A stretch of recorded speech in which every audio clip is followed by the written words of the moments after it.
Oke, selamat pagi semuanya. Shalom. Saudara boleh kembali duduk. Literally tadi adalah pelukan kita setelah 2 tahun setengah mungkin. Dan so good to be here. Senang bisa berada di tempat ini kembali. It's an honor. Boleh menginvite saya kembali di tempat ini. Dan apa kabar saudara semuanya? 2,5 tahun kalau nggak salah terakhir saya sudah ngecek catatan saya. Seperti yang Pak Hendra katakan tadi, memang saya nggak kesini, Pak Hendra juga nggak kesana, dan Pak Leo pun juga kayaknya udah cukup lama nggak ke Balikpapan. Saya harap saudara dalam keadaan baik. Saya membawa salam dari gereja kami di Balikpapan. Saya buka maskernya. Saya membawa salam dari gereja kami di GKS Balikpapan, dan hari ini saya datang bersama istri saya Yuli. Dan mungkin ada saudara yang sudah kenal secara pribadi, mungkin ada yang belum. Boleh bangkit sebentar, Daling? Ya. Kayaknya baru pertama kali ini ya dia ikut ya. So 2 tahun terakhir ini kita masuk dalam musim yang berbeda tentunya. Nggak rasa seperti kayak masuk mesin waktu di mana jarang-jarang pergi kemana-mana. Mungkin belakangan udah mulai banyak yang mulai jalan. Jarang ketemu siapa-siapa, dan nggak rasa ketika ketemu lagi setelah 2 tahun kemudian ngelihat bahwa terjadi banyak perubahan. Ngomongnya kita dari kemarin tuh, aduh gila ya udah lama nggak ketemu ya 2 tahun nih, aduh gimana ya kabarnya, ih gila udah gede ya anaknya ya. Kemarin saya lihat cucunya Pak Leo El aja, udah parahan kayaknya baru lihat dia baru lahir tiba-tiba udah berlarian kemana-mana gitu. Terus ada yang lihat katanya, iya Pastor, saya lihat Darren besar banget ya, Darren anak saya yang paling besar. Saya bilang iya tahun depan udah mau kuliah. Hah? Udah mau kuliah? Di gambaran saya masih Darren yang agak kecil dan gemuk, yang imut montok gitu. Enggak, udah mau kuliah saya bilang. Dan saya bilang bahwa 2 tahun ini terakhir ini banyak terjadi perubahan termasuk dalam gereja Tuhan. So here we are now, bahwa kita menjadi saksi dari sejarah yang akan kita kenang seumur hidup kita, bahwa di periode 2020 dan 2022 kita bisa berkata pada suatu saat nanti di depan bahwa aku tuh pernah hidup di zaman itu, di mana zaman perubahan segala sesuatu menjadi begitu berubah. Dan saya berharap perubahan itu menjadi perubahan yang membawa kita menjadi lebih baik. Katakan amin. Sesuai dengan tema gereja ini, GKS Light to the Nations, tahun ini adalah Transformation and Victory. Pertanyaan saya adalah, setelah kita lewati pandemi ini, apakah kita keluar menjadi seorang yang bertransformasi hidupnya dan keluar sebagai orang-orang yang berkemenangan, atau justru sebaliknya? Apakah kita setelah pandemi ini kita keluar menjadi orang-orang yang bertransformasi menjadi lebih baik, semakin segambar dan serupa dengan Yesus, atau sebaliknya? Setelah kita melewati pandemi ini, apakah kita mengalami kemenangan-kemenangan di area-area tertentu di dalam kehidupan kita atau tidak? Mungkin di periode ini kita tahu bahwa ada orang yang kehilangan orang yang dikasihinya. Ada orang yang kehilangan bisnisnya, ada mungkin kehilangan pekerjaannya. Mungkin ada kehilangan keuangannya, kekayaannya.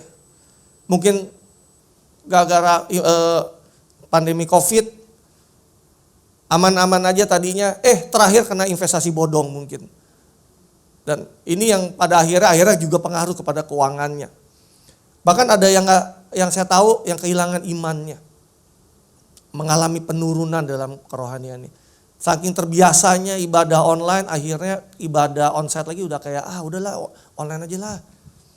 Biasanya tertanam dalam sebuah gereja lokal, jadi sekarang dia banyak pilihan di mana-mana online. Jadi udah diranjang aja lah sambil ibadah, udah sambil masak deh, udah sambil sarapan deh. Jadi konsep bergereja ini udah mulai bergeser. Berakhirnya orang nggak lagi pingin atau punya rasa haus dan lapar ke dalam untuk datang ke rumah Tuhan. Tapi puji Tuhan saudara bisa hadir pada pagi hari ini. Amin.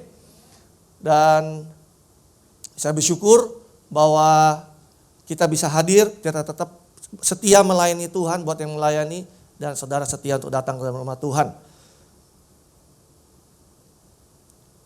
Ada satu statement pertama yang saya mau sampaikan buat setiap saudara, bahwa kita bisa berada dalam situasi yang sama seperti yang dunia alami. Kita menghadapi badai yang sama. Tetapi kapal perahu kita berbeda dengan kapal perahu yang dunia tumpangi. Kenapa? Karena kapal perahu kita ada Yesus. Katakan amin. Badai yang kita hadapi sama. Badainya gak berbeda. Oh, karena kamu anak Tuhan, badainya berbeda. Agak sedikit mild, agak sedikit lembut. Yang ke dunia lebih digoncangkan. Enggak. Semuanya kena sama. Mau kita beriman gak beriman, rajin melayani enggak. Semuanya sama. Tetapi yang membedakan adalah perahu yang ada, yang kita punya dengan dunia itu berbeda. Karena perahu kita ada Yesus di dalamnya. Yang mengerti katakan amin. Hanya karena langit orang runtuh bukan berarti langit kita runtuh. Kita bisa menghadapi hal yang sama tetapi kita bisa meresponi dengan yang berbeda kalau kita punya perspektif yang berbeda. Karena kita punya iman yang berbeda. Kalau oleh orang di luar sana mengalami sesuatu yang buruk, kita juga mungkin mengalami sesuatu yang gak baik. Tapi karena perspektif kita beda, karena iman yang kita punya berbeda, membuat respon kita menjadi berbeda. Bisa katakan amin? So don't just go through life, but grow through life. Jadi jangan ngelewatin hidup, tapi grow, bertumbuhlah melalui hidup. Jadi ketika kita berjalan melalui kehidupan kita bertumbuh. Bukan sekedar lewatin hari demi hari, tapi ada pertumbuhan yang kita alami di dalam kehidupan kita. Nah, untuk kita bisa bertumbuh melewati kehidupan, tentunya kita harus mempunyai dasar yang benar, dasar yang solid di dalam kehidupan kita. Untuk bisa keluar bertransformasi menjadi pribadi yang lebih baik, untuk bisa keluar dalam kehidupan yang berkemenangan, kita butuh landasan, kita butuh fondasi yang tepat di dalam kehidupan kita. Dan hari ini saya beri judul khotbah saya adalah Solid Foundation, yaitu dasar yang solid, dasar yang kokoh, dasar yang teguh. Sebelumnya mari kita berdoa yuk lebih dahulu. Kami bersyukur untuk pagi siang hari ini kalau kami boleh belajar firman-Mu, kami berada di rumah-Mu. Kami percaya enggak kebetulan Tuhan, bagi kami hadir secara onsite maupun secara online, kami percaya bahwa ada pesan-Mu yang boleh Kau bagikan buat setiap kami. You are welcome here, Holy Spirit. Kau telah bekerja di tempat ini dari awal tadi sampai sekarang dan bahkan sampai kami pulang nanti pun Kau turut bekerja dalam kehidupan kami untuk tetap untuk membuat setiap firman-Mu boleh menjadi benih yang boleh bertumbuh dalam kehidupan kami dan tidak membiarkan itu jatuh sia-sia. Terima kasih Bapa, di dalam nama Yesus kami berdoa dan mengucap syukur. Haleluya. Amin. Amin. Fondasi itu selalu identik dengan dasar bangunan, selalu identik dengan yang namanya sebuah dasar. Kalau kita ingin membangun bangunan apapun, fondasi itu menjadi hal pertama yang kita pikirkan, hal pertama yang harus kita upayakan. Fondasi itu menjadi bagian terbawah dari bangunan yang menahan beban yang dari atas maupun gaya dari luar. Ini menjadi sebuah bagian bangunan yang terpenting. Banyak orang yang mengabaikan ini dalam apapun. Kenapa? Karena fondasi itu terkesan kerjaannya kotor. Kerjaannya kayaknya gak kelihatan. Coba kalau kita bangun rumah. Kayaknya begitu bangun fondasi ngegali tanah, lumpur-lumpur. Kayaknya gak terlalu banyak kelihatan progresnya. Padahal fondasi itu menjadi satu hal yang terpenting. Gak ada fondasi itu gak ada bangunan yang akan kokoh ke atas. Dan biasanya ini memakan waktu dan biaya yang cukup lumayan karena bergantung dari seberapa besar bangunan kita ingin bangun di atasnya. Semakin besar bangunan yang akan kita bangun ke atas, tentunya akan semakin besar dan semakin dalam fondasi yang kita harus bangun. Kalau rumahnya rumah sederhana, tipe 36, ya mungkin batu kali, fondasi setapak udah cukup. Tapi kalau kita ingin bangun bangunan 50 lantai, 60 lantai, wah tentunya nggak bisa pakai batu kali. Kita harus pancang ke dalam yang sedalam mungkin, ketemu tanah keras sekuat mungkin, sehingga bangunan yang ada di atasnya itu bisa kokoh berdiri. Yang mengerti katakan amin. Nah, mengabaikan atau ketidaktahuan kita untuk kita membangun fondasi itu akan berakibat fatal dan sangat mahal harganya. Kenapa? Ketika bangunan itu semakin tinggi, semakin besar, pada saat kita tidak membangun fondasi yang kuat, ketika angin badai datang, tekanan datang, beban datang, justru itu akan membuat bangunan yang sudah dibangun itu bisa roboh dan itu mengakibatkan justru harga yang sangat mahal. Ketimbang kita benar-benar membayar harga untuk membangun fondasi yang benar dari awalnya. Dan segala sesuatu dalam kehidupan kita ini membutuhkan fondasi itu. Katakan sama saya fondasi. Apapun itu, kerohanian, pernikahan, keluarga, parenting, pekerjaan, kuliah, keuangan, kesehatan, kerohanian kita, itu semua membutuhkan fondasi untuk kita bisa membangun yang solid di atasnya. Everything in life needs a solid foundation. Segala sesuatu dalam kehidupan ini membutuhkan fondasi yang solid, yang kokoh. Dan fondasi itu terlihat dibutuhkan atau tidak itu bukan pada saat keadaan lagi baik sebetulnya. Kalau keadaannya baik, hidup kita diberkati, bisnis lancar, orderan banyak, everything's good, pernikahan lagi honeymoon, kayaknya fondasi itu ya oke lah. Nggak ada goncangan, nggak ada beban. Tetapi ketika ada beban, ada goncangan, fondasi itu benar-benar menjadi satu hal yang paling penting yang justru bisa menopang kehidupan kita. Lagi keadaan yang nggak baik, justru fondasinya itu kalau kita bangun atau enggak, di situ justru kelihatan. Kalau dalam kehidupan rohani contohnya, orang tidak membangun fondasi yang benar, pada saat badai datang dalam kehidupannya, dia bisa mundur dari Tuhan, dia bisa kecewa sama Tuhan, dia bisa kecewa sama gereja, dia bisa kecewa dengan pemimpin di gereja. Dalam pernikahan, tanpa fondasi yang kuat, ketika badai datang, terlihat pernikahan itu bisa bertahan atau enggak. Makanya kadang-kadang ada orang yang sharing, pesta pernikahanku kayaknya kandas, karam. Fondasinya apa dari awal?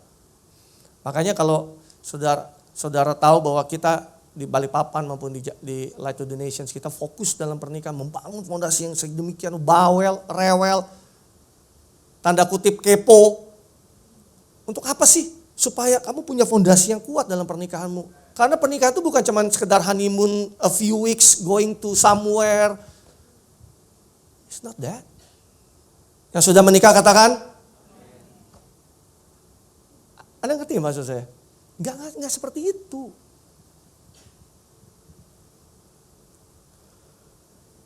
Keuangan juga sama. Lagi banyak keuangan, bisnis lancar, ekonomi bagus. Kelihatannya baik-baik aja.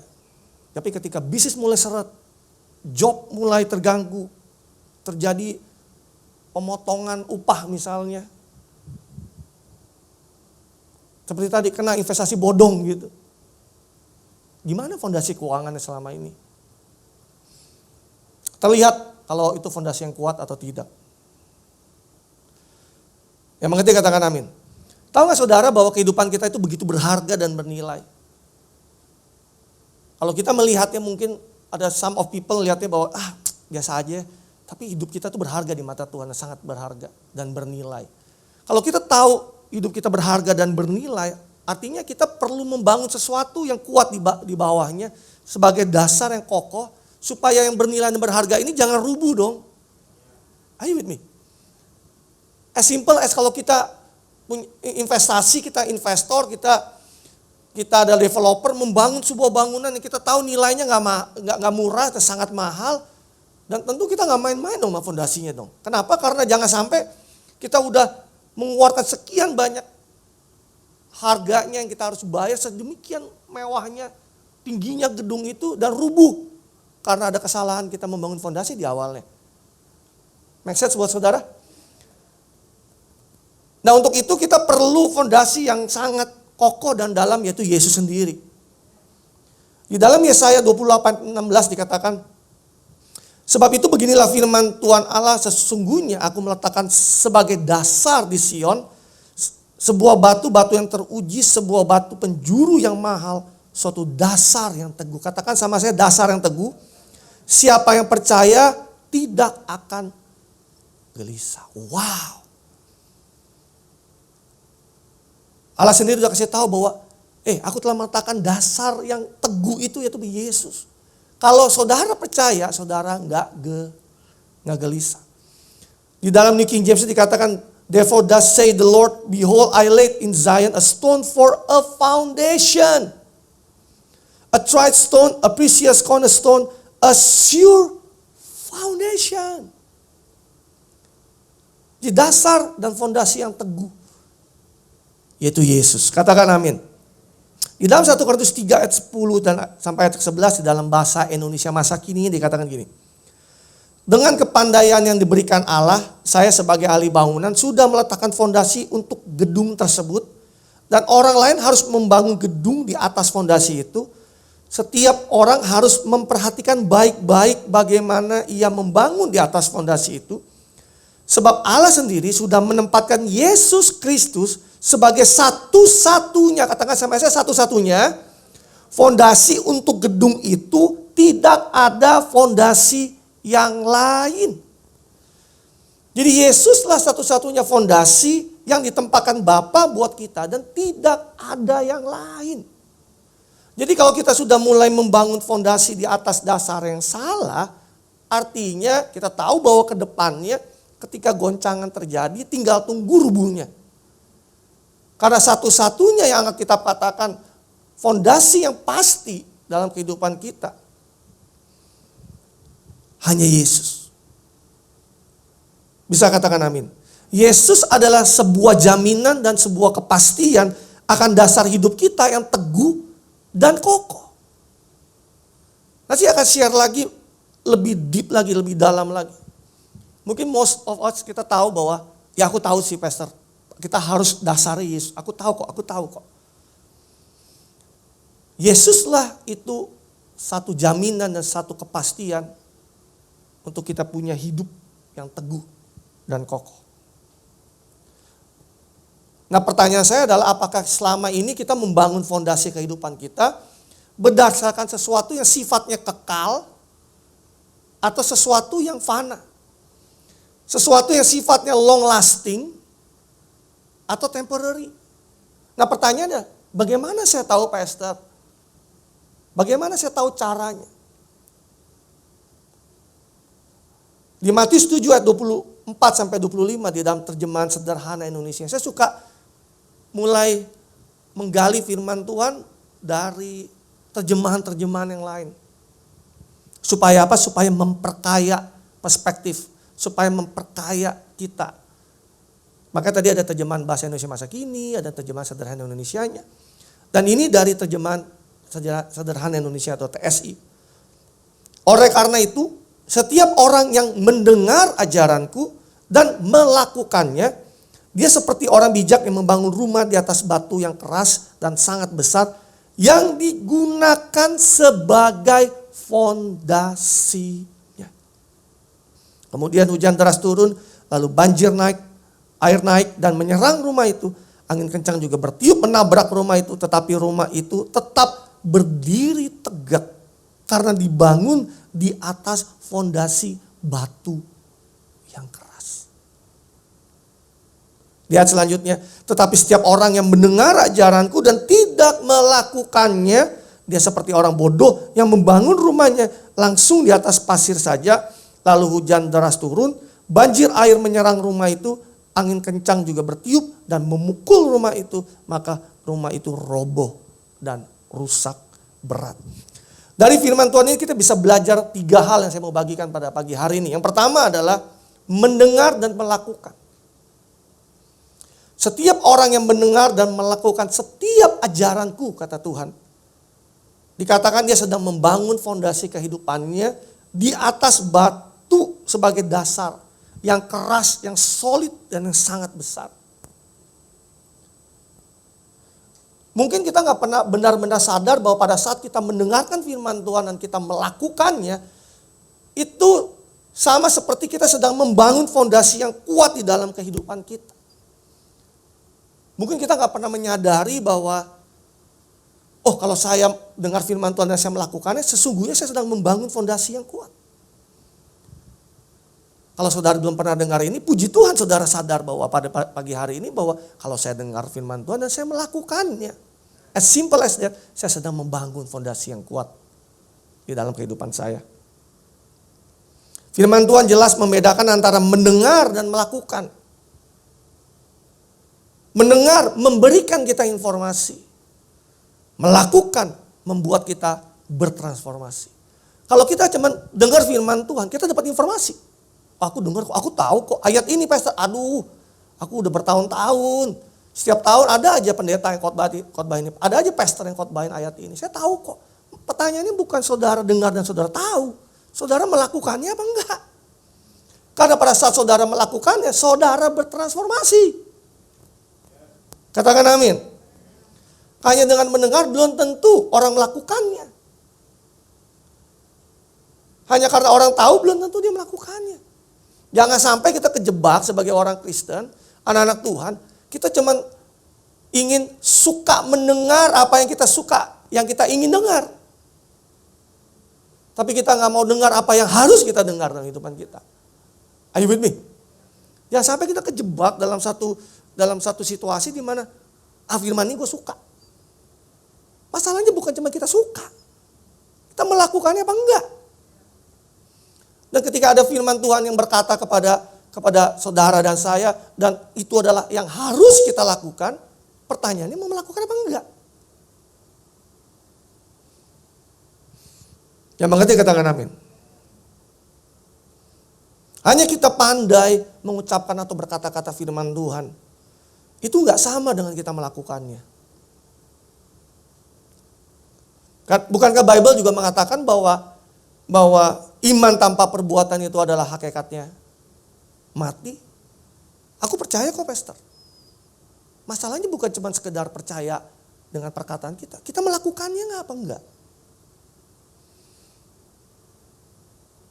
Are you with me? Mendengar dan melakukan itu adalah satu paket yang gak bisa dipisahkan. Kalau kita ingin membangun fondasi yang kuat dalam kehidupan kita, mendengar dan melakukan harus jadi satu paket. Jangan kita pernah sekali-sekali memisahkan itu cuma dengar, tapi kita gak melakukan. Lalu Yesus tidak berhenti mengajar sampai di situ. Dia berlanjut dengan mengatakan demikian. Kemudian hujan deras turun, banjir air naik dan menyerang rumah itu. Angin kencang juga bertiup menabrak rumah itu. Tetapi rumah itu tetap berdiri tegak karena dibangun di atas fondasi batu yang keras. Artinya mendengar dan melakukan firman Tuhan itu memberikan kita kepastian. Katakan sama saya kepastian. Jika di dalam hidup ini turun hujan deras, banjir datang menyerang, angin kencang bertiup menabrak hidup saudara, kita akan tetap berdiri tegak. Sebuah kepastian. Jika apa? Jika kita mendengarkan firman Tuhan dan kita melakukannya. Sebaliknya jika kita roboh, kalau kita rusak berat, kalau kita goyah, artinya selama ini kita cuma dengar dan tahu firman Tuhan, tapi kita tidak melakukannya. Artinya selama ini, jangan-jangan kita kejebak, saya pikir saya melakukannya. Nggak taunya enggak sama sekali. Ngerti nggak maksud saya? Kalau kita mendengar firman Tuhan dan kita melakukannya, itu memberikan kepastian bahwa pada saat badai datang kita nggak akan roboh. Itu firman Tuhan katakan. Tapi di dalam hidup ini, apapun yang menimpa kita, mungkin 2 tahun terakhir ini, menerjang hidup kita dan kita goyah di area itu, berarti selama ini jangan-jangan saya terjebak, saya berpikir saya melakukannya, rupanya saya tidak melakukannya. Yang mengerti katakan amin. Yang paling berbahaya adalah pada saat kita tertipu dengan diri kita sendiri. Kita pikir kita sudah membangun fondasi yang kuat. Hanya karena saya rajin ke gereja setiap minggunya, hanya karena saya pelayanan setiap minggunya. Saya pikir saya sudah membangun fondasi yang kuat. Ayat selanjutnya dikatakan, Tetapi setiap orang yang mendengar ajaranku dan tidak melakukannya, ia sama seperti orang bodoh yang membangun rumahnya langsung di atas pasir saja. Lalu hujan deras turun dan banjir air menyerang rumah itu. Angin kencang juga bertiup dan memukul rumah itu. Maka rumah itu roboh dan rusak berat. Orang bodoh seringkali gak sadar kalau dirinya bodoh. Mendengar dan tidak melakukannya sama seperti orang bodoh. Bukan Pastor Daniel yang ngomong. Alkitab yang ngomong. Saudara jangan marah sama saya kalau Pastor bilang saya bodoh. Bukan, saya gak bilang saudara bodoh. Tapi firman Tuhan bilang sama seperti orang bodoh. Orang bodoh seringkali gak sadar kalau dirinya bodoh. Mendengar dan tidak melakukannya sama seperti orang bodoh. Yang membangun rumahnya langsung di atas pasir, gak pakai fondasi lagi. Kalau saudara lihat hari ini tetangga rumah saudara lagi bangun rumah. Tiba-tiba tukang datang, material datang. Terus tiba-tiba, hari ini material datang. Besok dia udah bangun dinding. Terus seminggu kemudian udah pasang keramik. Lalu kita tanya sama tukangnya, sama mandornya, Pak ini gak bangun fondasinya? Enggak, langsung dibangun aja. Kita bilang dia bodoh gak? Ngerti gak maksud saya? Bodoh banget dia. Saudara ngerti gak maksud saya? Kita akan bilang, ini orang bodoh apa? Gak pinter kayaknya, ini bodoh nih orang. Masa mau bangun bangunan dia gak bangun fondasinya dulu? Lah, itu sama dengan saudara saya kalau kita mendengarkan firman Tuhan dan kita tidak melakukannya. Di mata Tuhan kita bodoh. So listen and do. Katakan kanan kirimu, dengarkan dan lakukan. Yang kedua, yang kita bisa pelajari dari ayat tadi adalah bangun fondasi di setiap aspek. Kalau orang membangun rumah atau bangunan, fondasi itu gak pernah hanya satu titik, tapi di banyak titik. Saudara lihat di gambar ini, banyak titik-titiknya. Dalam kehidupan kita juga sama, kita perlu membangun fondasi yang kuat di dalam semua aspek di dalam kehidupan kita. Yesus sebagai dasar dan pijakan yang solid, yang kuat, batu karang yang kokoh itu. Untuk apa? Untuk setiap aspek di dalam kehidupan kita. Contohnya, jangan sampai kita jadi orang Kristen yang terlihat begitu rohaninya, jago pelayanan, tapi babak belur dalam keuangan misalnya. Babak belur dalam hal pernikahan. Babak belur dalam pekerjaan dan bisnisnya. Babak belur dalam sekolah dan kuliahnya misalnya. Ada satu contoh di dalam Bible yang saya yakin saudara, Pastor Leo sudah sering ngajarin ini tentang keuangan. Di 2 Raja-Raja 4 ayat 1. Salah seorang dari istri-istri para nabi mengadukan halnya kepada Elisa sambil berseru, hambamu, suamiku sudah mati dan kau ini tahu bahwa hambamu itu takut akan Tuhan. Tetapi sekarang penagih hutang sudah datang untuk mengambil kedua orang anakku menjadi budaknya. Hamba Tuhan loh, seorang nabi loh. Orang yang takut akan Tuhan loh.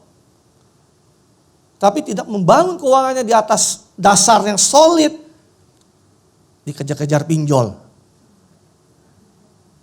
Are you with me? Ini sesuatu yang sangat real loh.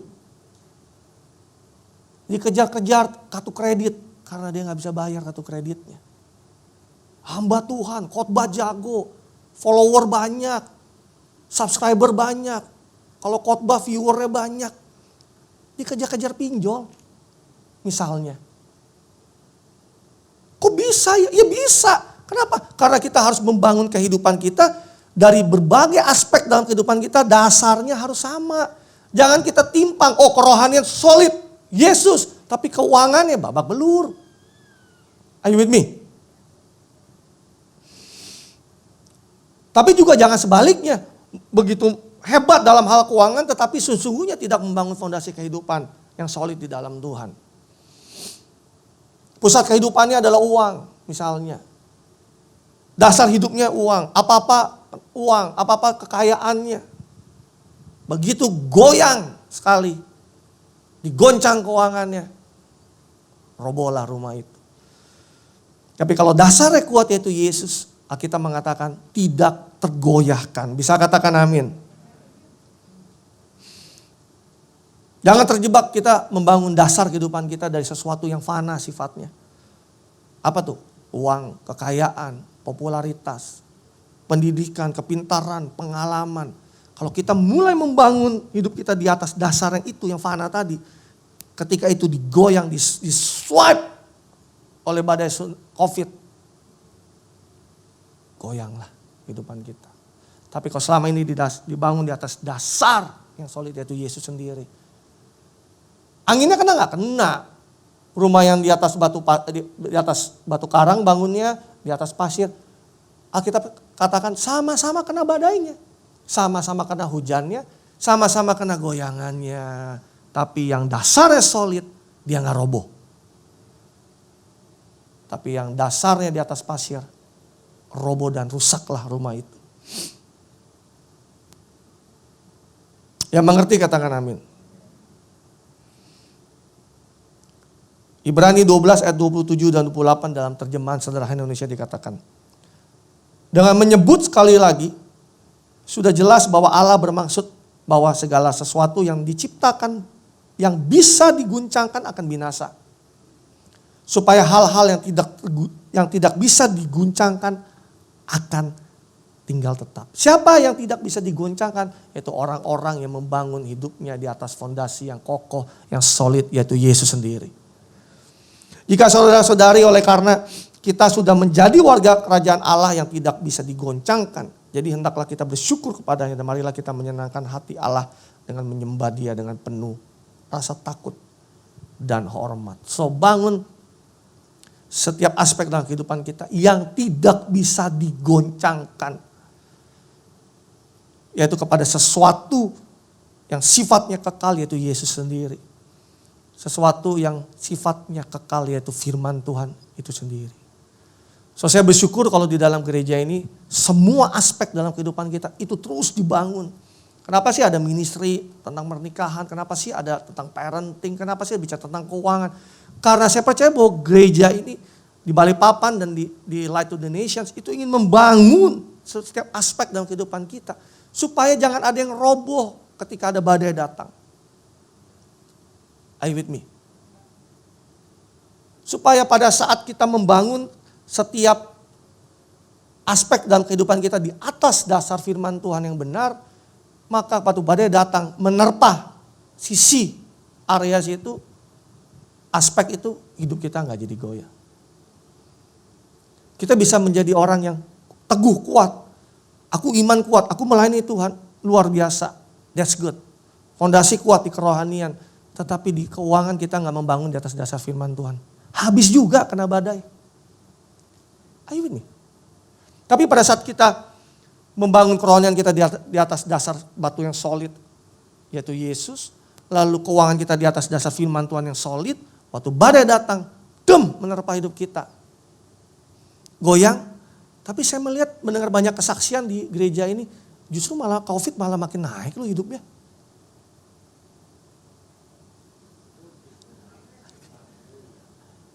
Dapat promosi loh, dapat rumah baru loh, dikasih kendaraan baru loh.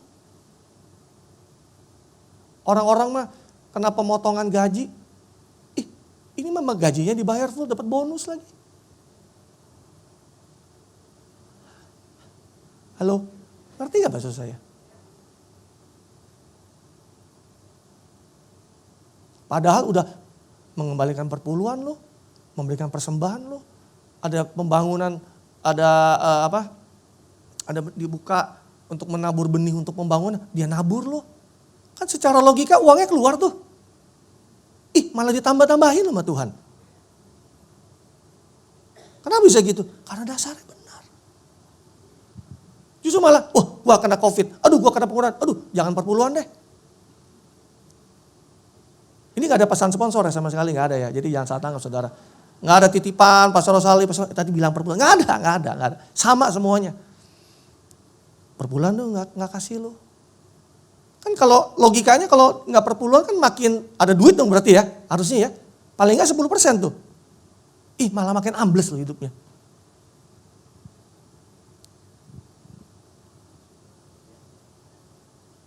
Harusnya logika kan gitu. Menaburnya sedikit, perpuluhannya di keep. Kan ada lebih cadangan betul ya. Yang saya lihat makin babak belur malah ya hidupnya. Tapi pada saat dia mengembalikan perpuluhan, menabur benih, malah hidupnya gak kekurangan. Makanya kalau ikut Tuhan jangan pakai logikanya. Dengerin firman Tuhan dan lakukan. Kemarin saya ditemani oleh Yehu dan Sarah, dia cerita. Dia bilang, wah gila hidup lu sih. Saya bilang keren banget deh. Lu mesti bersaksi sama orang. Bisa dari yang tinggal di apartemen lalu tiba-tiba pengen punya rumah. Tuhan bisa dengan cara yang ajaib gak tahu gimana. Bisa ada orang yang, saya gak tahu udah kesaksian belum di sini ya. Jadi saya ngomong nih. Atau rahasia umum apa rahasia sudah diketahui orang.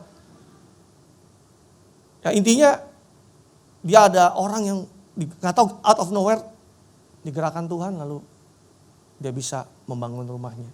Saya bilang ini luar biasa banget loh. Lu mesti ngomong. Di Balikpapan ada leader yang pengen punya rumah. Saya bilang melangkah aja. Gak mau juga. Saya bilang kalau gak melangkah gimana mau dapat rumah? Melangkah aja. Ada caranya Tuhan nanti yang menyediakan. Nah, saya bilang kemarin kalau ikut Tuhan itu memang gak bisa gitu. Tunggu gue lihat dulu duitnya ada di rekening. Plek-plek buat DP baru gue melangkah. Iya. Gak pernah kesampaian kalau kayak begitu. Cara Tuhan lakukan bagianmu, maka Tuhan akan lakukan bagiannya dia. Dia akan menyediakan.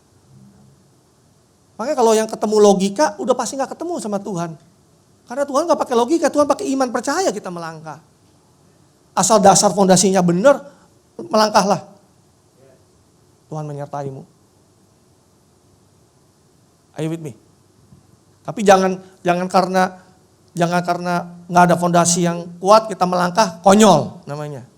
Tapi kalau kita dasarnya benar, apalagi Tuhan suruh kita lakukan, just do it. Katakan amin.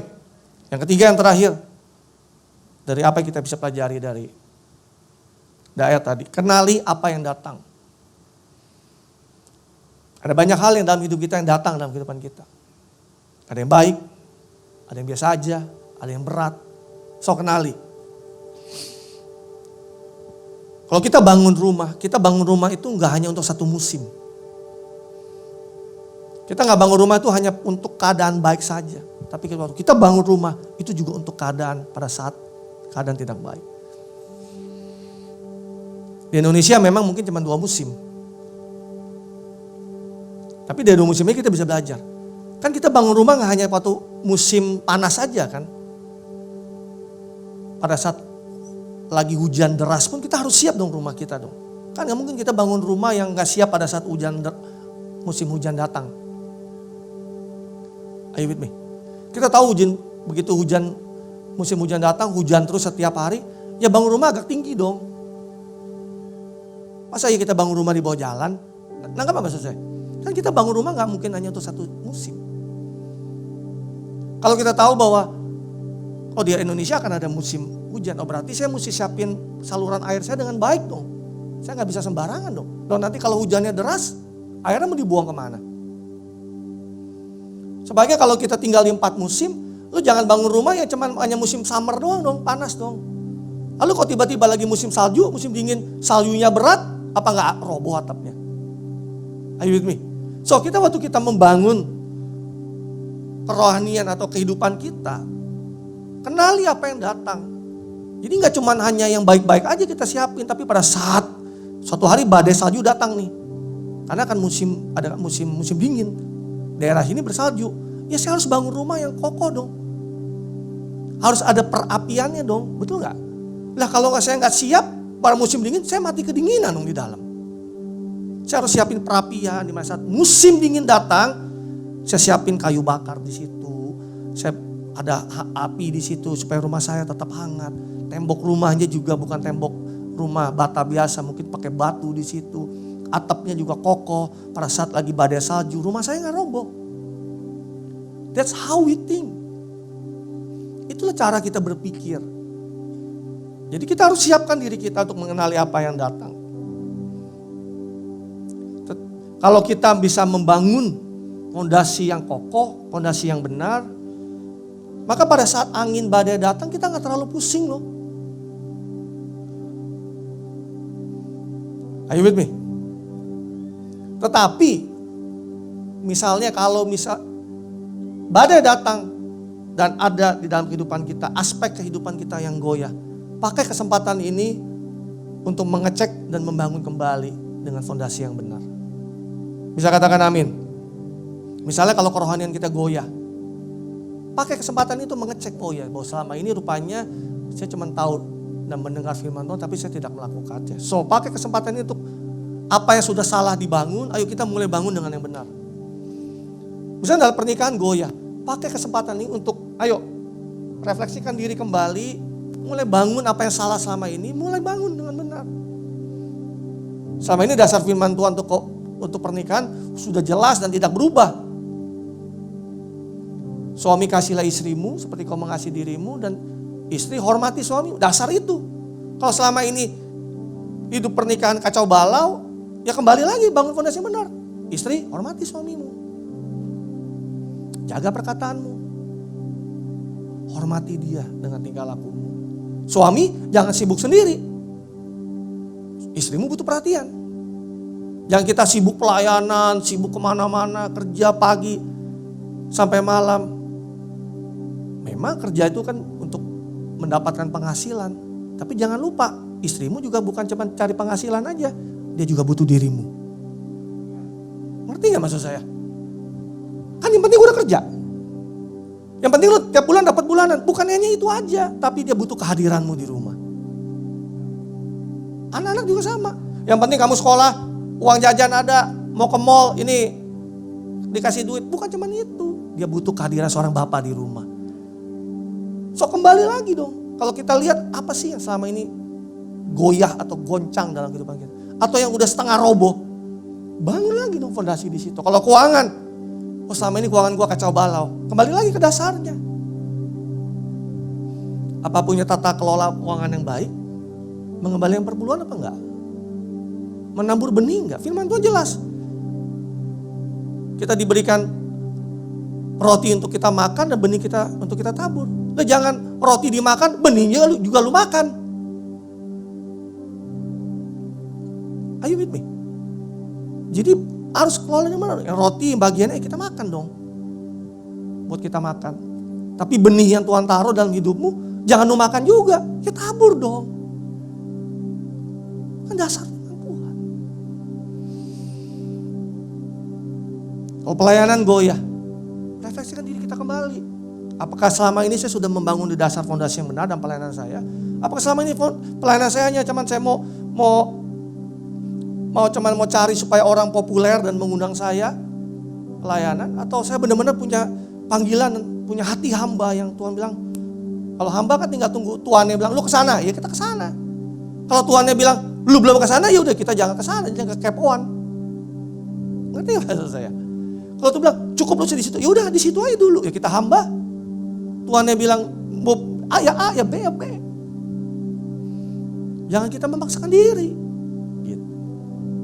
Jadi kembali lagi ke dasar pelayanan kita. Kalau kita tahu goyah nih, cek lagi diri kita. Yang mengerti katakan amin. Pakai untuk evaluasi diri kita. Bukan sebaliknya menyalahkan keadaan, menyalahkan orang lain, menyalahkan hamba Tuhan, menyalahkan Tuhan bahkan. Dengar baik ini. Kalau rumah saudara rusak, kok nyalainnya orang lain? Yang bangun rumah saudara, saudara sendiri. Begitu rusak, saudara nyalain orang lain. Jadi cek dong diri kita sendiri dong. Kok selama ini bangun fondasinya benar apa enggak? Jangan sampai rumah kita roboh, kita salahinnya orang lain. Salahinnya badai. Kurang ajar nih badai ini. Kalau nggak ada badai rumah gue, bukan masalah badainya, fondasinya yang salah. Kalau fondasinya benar, mau ada badai nggak ada badai, tetap akan tegak berdiri. Katakan amin. Jadi angin badai itu mengecek dan menguji fondasi kita selama ini benar apa enggak. Makanya sometimes Tuhan izinkan itu terjadi dalam kehidupan kita supaya, lu lihat tuh, cek lu, fondasinya benar nggak? Karena pada saat keadaan baik, fondasinya tuh kayak gak diperlukan. Percaya saya. Coba hidup sudah diberkati terus, damai sejahtera terus gitu. Gimana ngeceknya fondasinya? Baik-baik aja kok pastor. Coba kalau ada goncangan datang, baru waduh iya rupanya fondasinya salah di situ. Kalau kita melihatnya hanya di ibadah hari Minggu saja, sulit kita membedakan. Mengatakan amin di ibadah hari Minggu sama mengatakan amin di saat badai sedang datang dalam kehidupan saudara, itu gak sama. Dengar baik. Menyembah Tuhan dalam keadaan yang baik dan tetap menyembah Tuhan di dalam keadaan badai, itu berbeda sama sekali, bro. Kalau pada saat saudara menyembah Tuhan dalam keadaan baik, puji Tuhan. Tapi kalau saudara tetap menyembah Tuhan pada saat keadaan gak baik sedang badai datang, berarti fondasimu kuat di situ.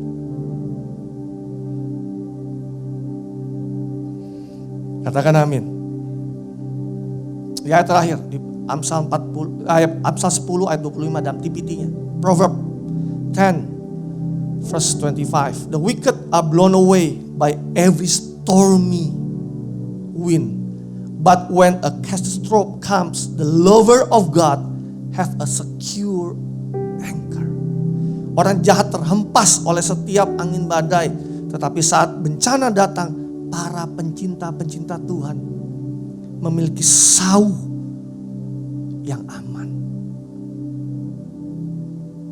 Kenapa bisa gitu? Karena Tuhanlah menjadi sauhnya dia, menjadi fondasinya dia. Amen. Kesimpulannya, waktu saya habis nih. Setiap krisis menyingkapkan seberapa dalam hidup kita ini, kita menjadikan Yesus sebagai fondasi kehidupan kita. So every crisis itu mereveal what is inside of us. Jadi setiap krisis itu sedang menyingkapkan apa yang ada di dalam kehidupan kita. Seberapa dalam hidup kita menjadi fondasi, menjadikan Yesus fondasi dalam kehidupan kita. Karena ketika krisis datang, apapun yang ada di dalam kehidupan kita itu akan terkeluar, tersingkapkan, termanifestasi di situ. Ketika tekanan datang, pertanyaan saya, apa yang keluar dalam hidup kita? Kalau kita peras jeruk, jeruk yang keluar, air jeruk. Kan gak mungkin kita peras jeruk, melon yang keluar. Ngerti gak maksud saya? Apapun dalam hidup kita, kalau kita mengalami tekanan itu, apa yang ada di dalam itu akan keluar. Kalau manusia diperas, ditekan, apa yang keluar? Yang baik atau yang buruk?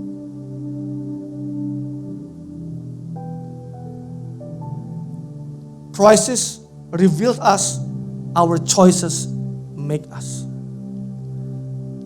Krisis tidak pernah membentuk hidup kita, tapi pilihan kita lah yang membentuk kita. Ada yang bilang, ini gara-gara krisis gini hidup gua begini. No. Bukan karena krisis itu, tapi pilihan kita lah yang membuat kita sampai ada hari ini. Krisis boleh datang, badai boleh datang, tapi kalau pilihan kita benar, kalau pilihan kita tepat selama ini, itu badai gak akan bisa mempengaruhi setiap saudara. Tapi kalau pilihan kita salah, maka kita akan bisa berkata, gara-gara badai gini, gara-gara COVID gue jadi begini nih, gara-gara dia nih gue begini nih, gara-gara pendeta ini gue begini nih, gara-gara kita semuanya akhirnya orang-orang sesuatu yang ada di luar. Padahal pilihan kita lah yang membuat kita sampai pada saat hari ini.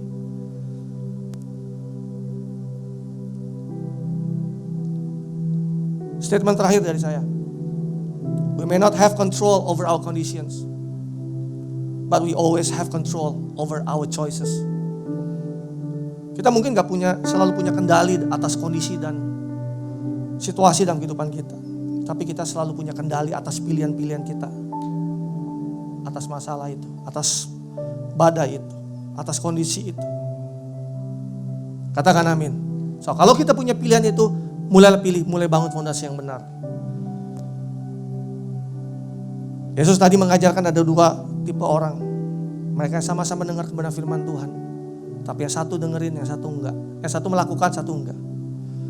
Sama-sama kena badai, Tapi yang satu dia melakukannya, firman Tuhan. Yang satu dia tidak melakukannya. Jadi setelah saudara dengar khotbah ini, kebenaran ini, saudara mau pilih yang mana? Sama-sama pasti akan hadapi badai.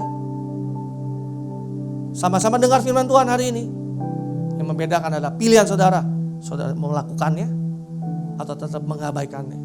Karena pada saat saudara melakukannya, saudara sedang membangun fondasi yang kokoh dalam kehidupan saudara. Tapi pada saat saya mengabaikannya, sama seperti orang bodoh, firman Tuhan katakan, bangun di atas pasir. Ketika badai datang, robohlah semua apa yang sudah saudara bangun selama ini. Kenapa? Karena fondasinya salah. Amin. Saudara belajar sesuatu hari ini? Mari kita bangkit berdiri, kita berdoa. Kami bersyukur untuk pagi hari ini kalau kami boleh belajar sesuatu Tuhan. Sesuatu yang sangat mendasar, sesuatu yang menjadi fondasi dalam kehidupan kami. Bahwa Kau menggerakkan setiap kami untuk membangun fondasi di atas dasar-Mu sendiri. Jika ada pagi hari ini, siang hari ini di antara kami semua yang mungkin ketika mendengar pesan ini, Kau menegur kami, mengingatkan kami bahwa ada area-area dalam kehidupan kami, aspek dalam kehidupan kami yang tergoncangkan oleh karena hal-hal yang dari luar. Mungkin karena efek pandemi ini 2 tahun terakhir menggoncangkan kehidupan kami. Kami berdoa Tuhan, kami mau mendengar firman-Mu dan kami mau melakukannya. Kami gak mau jadi orang yang bebal, kami mau jadi orang yang bodoh, tapi kami mau jadi orang yang taat.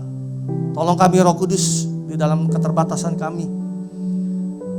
Dan pimpin kami untuk bisa kami memilih untuk terus membangun kehidupan kami. Semua aspek Tuhan. Roh Kudus Kau yang menolong kami. Kalau ada di antara kehidupan kami yang mempunyai fondasi yang tidak dibangun dengan kokoh selama ini, Roh Kudus tolong. Bicara buat setiap kami. Dan kami mau melakukannya. Tolong kami. Kami gak mampu sendiri. Kami gak bisa sendirian. Kami butuh Engkau.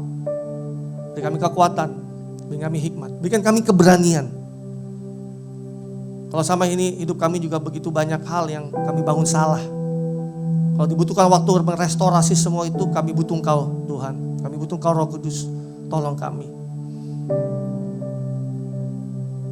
We need you. We need you Holy Spirit. Help us. Tolong kami. Tolong kami, ingatkan kami. Dan pada pagi siang hari ini kami mau merendahkan hati kami di hadapan-Mu. Merendahkan diri kami di hadapan-Mu. Tolong kami. Help us. Kalau Roh Kudus ingatkan sesuatu buat saudara. Kalau selama ini saudara membangun aspek dalam kehidupanmu dalam fondasi yang salah. Kalau ada firman Tuhan yang mulai keluar dari hatimu saat ini. Just listen. Then do it. Dan lakukan itu. Lakukan itu.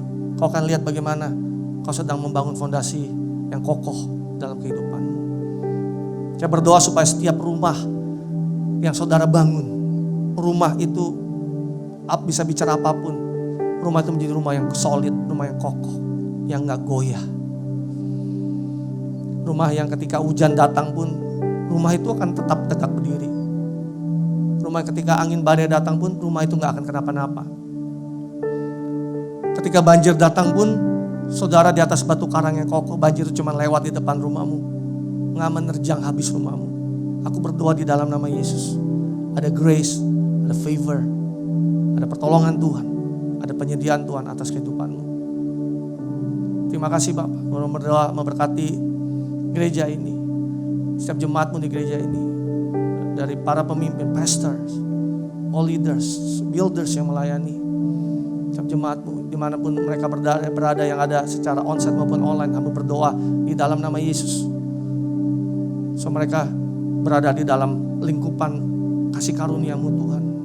Kau yang selalu berada, berbicara atas gereja-Mu. Yang terus membawa mereka naik dan bukan turun seperti janji-Mu. Dan terus menjadikan setiap mereka kepala dan bukan ekor. Kami berdoa di dalam nama Tuhan Yesus. Terima kasih Bapa untuk hari ini.